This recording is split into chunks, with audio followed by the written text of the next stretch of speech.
ભક્તિ આપો. ભગવાનને શું કીધું? ભાવે ભાવ ભક્તિ આપો.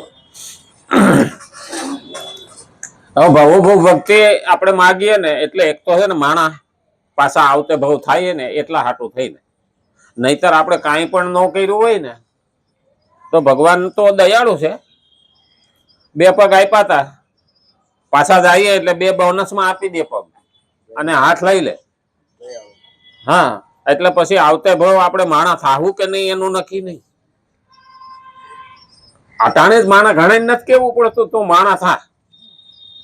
હવે માણા થા એટલે ગધાડાને કોઈ દી કેવું પડ્યું તું ગધાડો થા?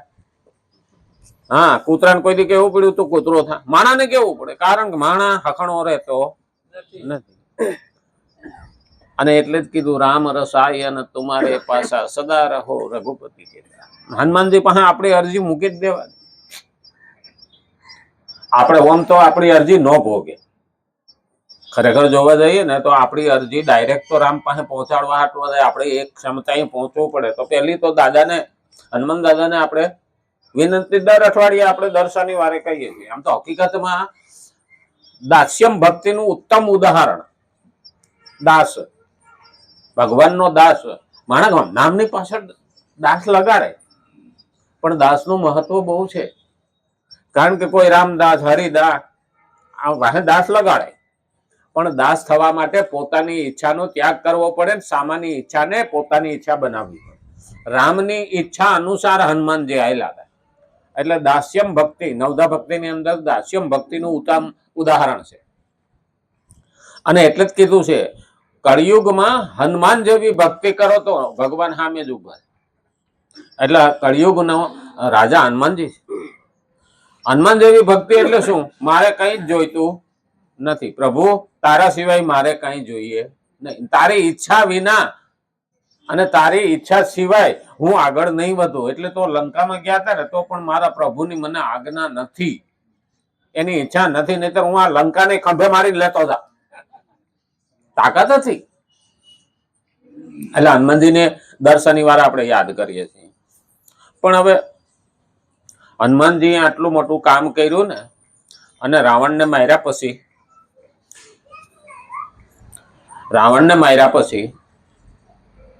પાછા પુષ્પક વિમાનમાં ભગવાન અયોધ્યા જવા નીકળ્યા.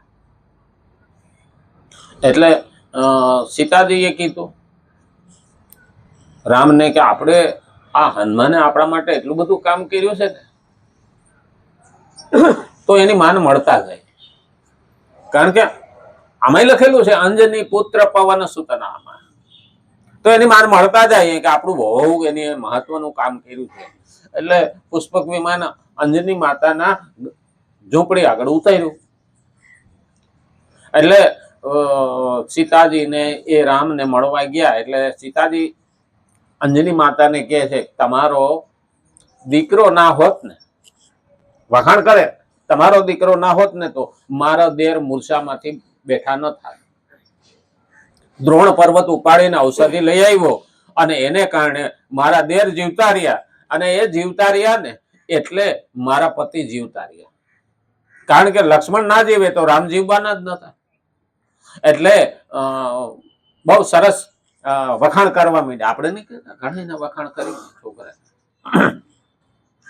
એટલે અંજની માતા ઉભા થઈને હનુમાનજીને લાફો મારી દીધો.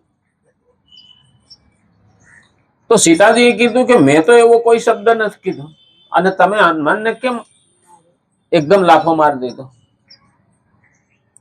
તો કે હજી મારે શીખડાવવામાં થોડી ખામી રહી ગઈ હતી. લક્ષ્મણને મૂર્છા આવવા જ કેમ દીધી? મારો દીકરો જીવતો હતો ત્યાં સુધી લક્ષ્મણને રામને કઈ થવું જોઈએ નહીં. એને લડવા કેમ જવું પડ્યું? આ મારો એક જ બહુ થઈ પડ્યું.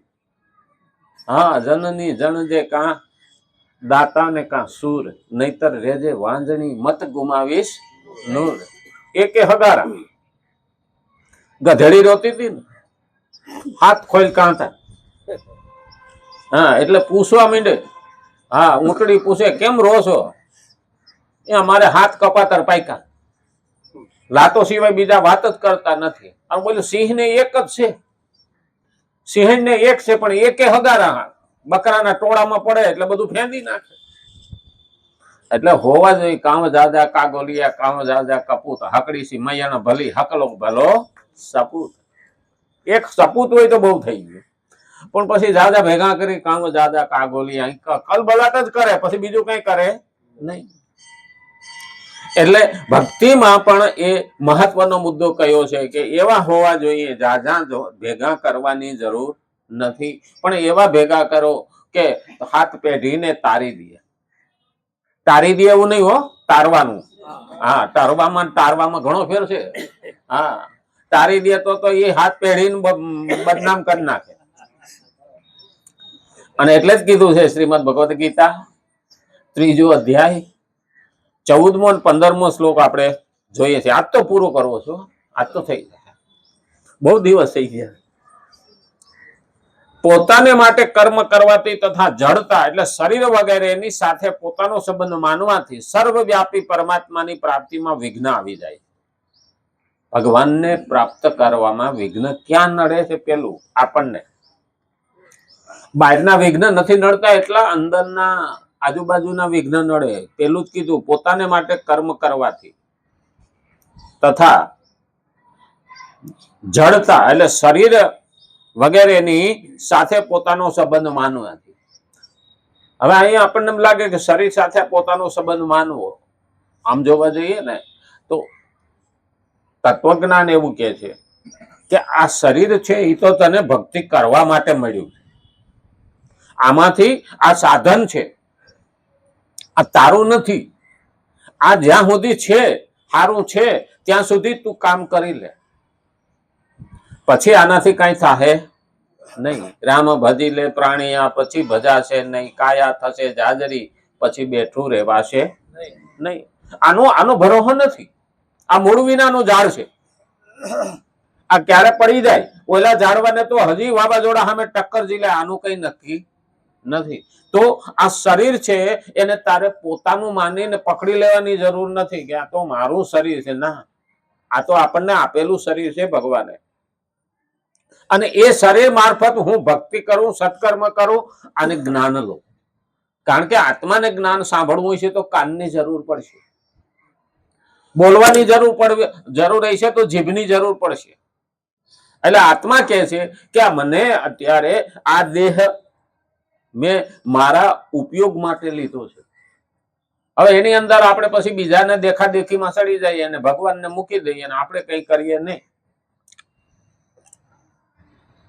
ઘણી વખત આપણને એનું જ્ઞાન જ હોતું નથી ને, ત્યાં સુધી આપણે આરામથી જીવતા હોઈએ. જ્ઞાન આવે ને પછી આપણી ઊંઘ ઉડી જાય. કેવી રીતે? આપણે ટ્રેનમાં જતા હોઈએ અને આપણી સીટ હેઠે સુટકેસમાં બોમ્બ હોય, આપણને ખબર ન હોય, આપણે આરામથી બેઠા હોઈએ અને બરોબર પેલા આવે પોલીસ વાળાને કે તમે એકદમ જલ્દી બહાર નીકળી જાઓ, આની અંદર બોમ્બ છે. એટલું જ્ઞાન થયા પછી આપણને આ બેહવું ગમે? અરે આ ઈ તો ઠીક છે, આખો ડબ્બો ખાલી થઈ જાય. અમારે એક વખત જુનાગઢ થી કલાકારો જતા હતા ટ્રેનમાં. હવે ત્યારે તો એ જમાનામાં તો આવી સગવડ નહોતી કોચિંગની ને એની. એ તો જનરલ ડબ્બામાં બેસી જાય, જેને સીટ મળી અંદર ઢોલકા નગારા તબલા હાન તેને લઈને બેસી ગયા જાન પખાડને પેટી. હવે અડધા ઉભા રહ્યા અને અડધા બેઠા. હવે એને પહોંચવાનું, ટ્રેન જવાની, એટલે ઓલા કીધું કે હારા અડધા આપણે ઉભા થઈને અડધા બેસી ગયા છે, હારી જગ્યા કરી લઈએ. તો એક બોલ્યો કે હમણાં જગ્યા કરી દો. અરે કે એમ થોડીક થાય. એટલે કે ભાગો હાથ નીકળો, તો આખો ડબ્બો ખાલી. એ કે હવે શાંતિથી ઊંઘી જાવ કે સીટમાં, હવે આમાં કોઈ બેસીએ નહીં. એ તો રાતે શાંતિથી ઊંઘી ગયા. સવારે ચાય બોલો ભાઈ, ચાય બોલે ભાઈ, ચા આવેલો માંડ્યો લઈને આવો. અરે કે લે આ તો મુંબઈ આવી ગયું. હા, ઉઠીને બહાર નીકળ્યા તો કાં તો જુનાગઢ જ છે. એટલે કે ટ્રેન મુંબઈ નથી ગઈ, તો કે ટ્રેન તો મુંબઈ ગઈ પણ આ ડબ્બો કાપી નાખ્યો કે એમાં હાફ નીકળો.